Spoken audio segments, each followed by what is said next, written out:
আসসালামু আলাইকুম, সবাই কেমন আছেন? ভিডিওটা বিশেষ করে প্রবাসীদের জন্য অনেক হেল্পফুল হবে। তো আশা করি ভিডিওটা সম্পূর্ণ দেখবেন এবং সম্পূর্ণ ভিডিওটা দেখে এর পুরো ডিটেলসটা আমি শেয়ার করব। আর অবশ্যই আপনারা থাম্বনেল দেখে বুঝতে পারছেন যে আমি এই ভিডিওতে কি বিষয়ে আলোচনা করব।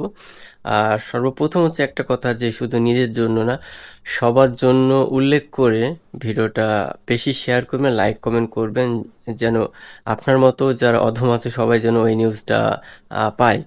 তো গাইস, আসলে ভিডিওটা অনেক পরিশ্রম করে বানায় শুধু আপনাদের একটা ভালো গুড নিউজ দেওয়ার জন্য, ঠিক আছে? কিন্তু আপনারা অনেকে লাইক কমেন্ট এবং শেয়ার করেন না।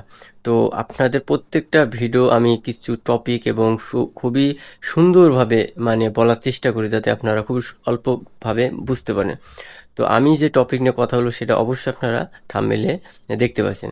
তো ফাইনালি আমাদের বাংলাদেশের যে প্রাইম মিনিস্টার, বিএনপির তারেক রহমান, উনি একটা কথা বলছেন। সে আপনার প্রবাসীদের একটা কার্ডের যে সুবিধা, প্রবাসী কার্ড, এই আপনারা বলতে পারেন যে প্রবাসী কার্ড করছে, ঠিক আছে, এই কার্ডের সুবিধা কি বা কি। বিশেষ করে এখনো সামনের মাস থেকে শুরু করবে সেটা বলছে। তো এখন ওইটার কাজের যে ধাপ, সেটা হচ্ছে আপনার 4টা ধাপ বলছে। সেই 4টা ধাপ আপনাদের মাঝে আমি শেয়ার করব। একটু সুন্দরভাবে ভিডিওগুলা দেখতে থাকবেন, যাতে আপনার কোনো স্কিপ করলে ভিডিও কিছু বুঝবেন না। তো 4টা ক্যাটাগরি, যেমন আপনার যারা প্রবাসী, এর ভিতরে কিন্তু আবার একটা কথায় রয়ে যায়, সে কথাটা না বললেই নয়। বিশেষ করে যারা কিছু ক্যাটাগরি থাকে কিন্তু, এ বি সি ডি, ঠিক আছে? যেমন যারা ইটালি থাকে, যাদের স্যালারি বেশি, এবং যারা লো এশিয়ার ভিতরে থাকে, তাদের কিন্তু একটা থাকে, ভ্যালু থাকে। যারা হাই লেভেলের চাকরি করে, হাই লেভেল বিজনেস করে, এবং যাদের বেতন বেশি, তাদের আহ, আহ, মনে করেন যে বাংলাদেশে যে আপনার রিমিটেন্স যোদ্ধা, তাদের কিন্তু অনেক মাত্রা কম বেশি আছে। যারা বেশি বেতন চাকরি করে, তাদের কিন্তু রেমিটেন্স বাংলাদেশ বেশি পায়, এবং যারা কম স্যালারি পায় তারা কিন্তু কম পায়। তো সেটার পরে ডিপেন্ড করেও কিন্তু এই প্রবাসী কার্ডগুলো কিন্তু একটা ক্যাটাগরিতে তৈরি করবে, হাই কোয়ালিটি, যেমন গ্রিন, গোল্ড, হ্যাঁ, যাই বলেন, এটা বুঝে নিতে হবে। তো এই ধরনের তৈরি করা হবে। এখন সব থেকে বড় কথা হচ্ছে যে 4টা ধরনের আপনার মধ্যে সুযোগ সুবিধা থাকবে। যেমন আপনার এয়ারপোর্টের ভিতরে নিরাপত্তা, যে আপনার একটা নিরাপত্তা থাকবে, আপনার উপরে মানুষ নজরদারি রাখবে। এই নিরাপত্তাটা আপনি এই কার্ডের যে আপনার যে আইডেন্টিফায়ারের মধ্যে থাকেন, তাহলে আপনি একটা নিরাপত্তা পাবেন, এই একটা বিষয়।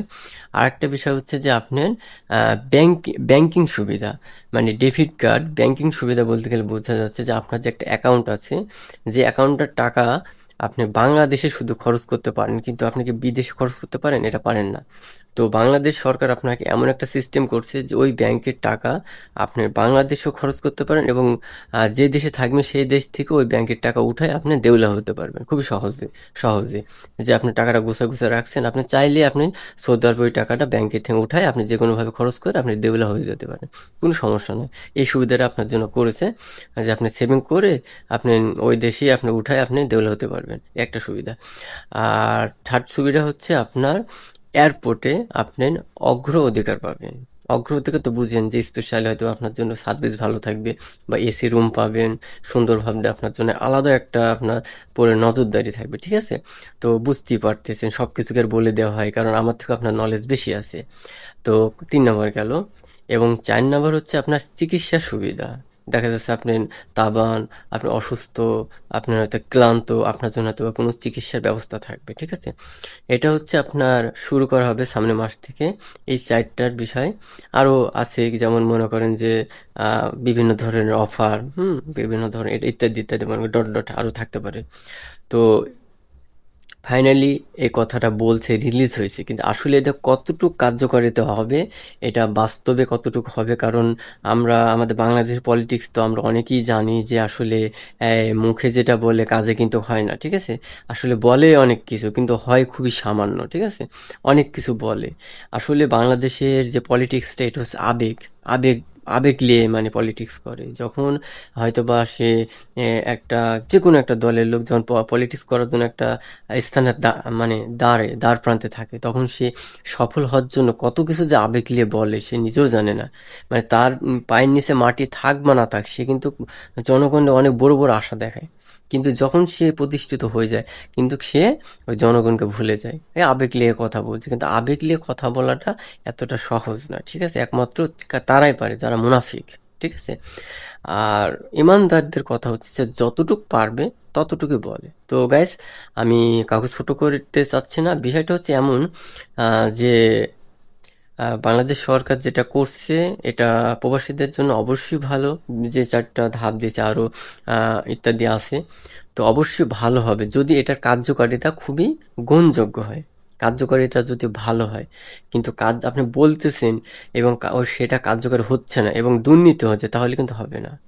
একটা আইন বাস্তবায়ন করাটা খুবই সহজ। বাস্তবায়ন একটা আইন, মনে করেন যে একটা মানুষ অমুক কিছু করলে সেটার এই শাস্তি হবে, এটা বাস্তবায়ন বলে, বা আইনটা পাশ হলো। কিন্তু এইটা প্রপারলি এটাকে ম্যানেজমেন্ট করাটা হচ্ছে কঠিন। এই যে আপনি যে আইনটা পাশ করলেন, এটা যে আপনার মনে করেন যে এটার পুরো ডিপেন্ড করে তার যে একটা শাস্তি, সেটা যে হবে কি হবে না, হচ্ছে কি হচ্ছে না, এটাই কিন্তু কঠিন, অনেক কঠিন, ঠিক আছে? দেখা যায় আমার বাংলাদেশে অনেক যারা আইন পাশ করে বা একটা জিনিসের পরে করে যে এই অপরাধ করলে এই শাস্তি, আসলে যে করে সেই মানুষটাই কিন্তু অপরাধ করার পরও কিন্তু সেই অপরাধে মানে অন্তর্ভুক্ত হয় না। এই হচ্ছে আমাদের বাংলাদেশের পলিটিক্সের সমস্যা। তো যাই হোক, এটা পলিটিক্সের মধ্যে যাব না। প্রবাসী কার্ডের কথাই আমি বলতেছি। এই কার্ডটা যদি বাস্তবায়ন হয় অবশ্যই প্রবাসীদের জন্য খুবই ভালো হবে। তারা অনেক পরিশ্রমী, এবং প্রবাসী যেহেতু আমি বিগত 6 বছর করেছি, প্রবাসীরা শুধু নিজের চিন্তা করে না, প্রবাসীরা তার ফ্যামিলি চিন্তা করে। আমি নিজে একটা প্রবাসী এবং এখন আমি বাংলাদেশে আছি, বাংলাদেশে অবস্থান করতেছি। প্রবাসীদের মাথায়, প্রবাসীদের কিউরিসিতে শুধু একটাই টেনশন, যে আমার ফ্যামিলি কিভাবে ভালো থাকবে।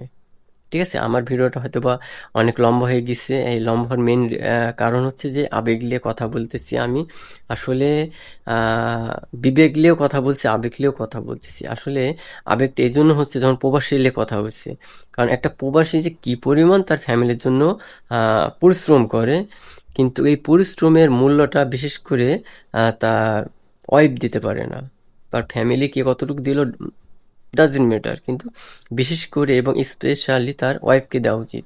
তো গাইস, যদি বাংলাদেশের সরকারের এই সিস্টেমটা করার পাশাপাশি যদি বাংলাদেশের যে মানুষগুলা প্রবাসে যায় এবং বিভিন্ন জায়গাটায় যে নির্যাতন হয়, বিভিন্ন কাজ পায় না, বিভিন্ন সমস্যায় যে ভুগে, এইটার পরে আরও বেশি নজরদারি দিলে আমি মনে করতাম খুব ভালো হতো। পাশাপাশি আরও কিছু জিনিস করতে পারতো, যেমন যে কোনো দেশে যে কন্ট্যাক্ট করে তাদেরকে উচিত বলা ছিল যে আমাদের প্রত্যেকটা বাংলাদেশে যে দেশে যাবে, যে কন্ট্যাক্ট করে 2 বছর পরে ছুটি, সেটা 2 বছর না করে আপনার 1 বছর করে করা উচিত ছিল, যে 1 বছর পরে কন্ট্রাক্ট শেষ হবে, 1 বছর পরে ছুটি আসবে। তাতে কি হবে, ফ্যামিলির সাথে একটা বন্ডিংটা ভালো থাকবে, ঠিক আছে? আমাদের বাংলাদেশের সরকার এবং বাংলাদেশের যে কাঠামোটা যেভাবে চলে, যেই অর্থনৈতিক চাকাটা ঘুরে, তার বড় অংশটাই হচ্ছে আপনার প্রবাসী রিমিটেন্স যোদ্ধা। কিন্তু তাদেরকে যেভাবে আপনার করার দরকার, শ্রদ্ধা করার দরকার, এবং যে তাদেরকে যে মূল্যায়ন করার দরকার, আসলে আমার বাংলাদেশ সরকার থেকে সেটা পাওয়া যায় না।